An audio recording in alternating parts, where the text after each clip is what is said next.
Hi everyone, Dr. Dish here again, and welcome back to our Dental for Web video series. Now, in this video, we are going to dive into the patient appointments, because at the end of the day, it really is your appointment book and your patient appointments which really drive your practice.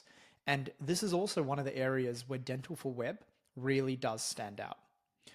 So, what I found is that everything around booking and managing appointments in Dental for Web is very quick and very intuitive. So, for example, if I want to create an appointment, all I need to do is find an empty slot similar to this white space over here and just double click.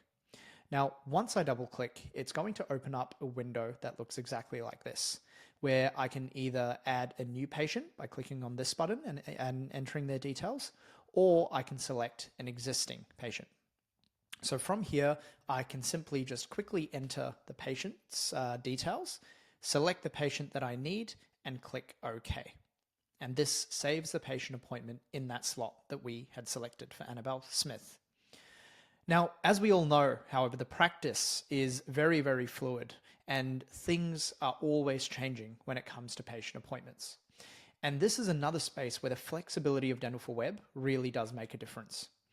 So, for example, if this appointment needs to be moved to another time, to another provider, or even a different time during that day, it's very, very easy to do.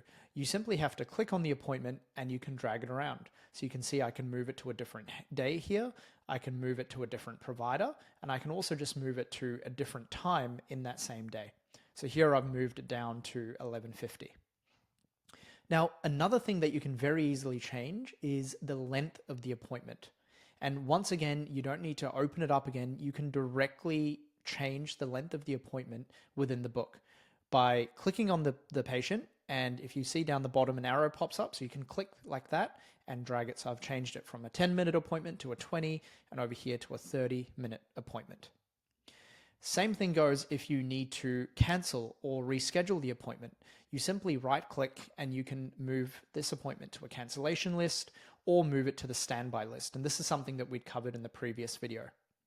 Now, this prevents patients from simply getting lost, and it also means that when the front desk needs to find the patients that were cancelled or rescheduled, it's very easy for them to find it and fill up the white spaces in your appointment book in the future. For me, having a system like this, which is easy to work with and so flexible, really does make a big difference when we're working in a very busy clinic where things are constantly moving. And one of the last features that I want to talk about, which also helps us keep on top of our day, is something called the Task Manager, which I'm going to be covering in the next video. Now, this is a new feature, which I'm really excited to talk about. So please stay tuned because we've got a lot more coming. Thanks.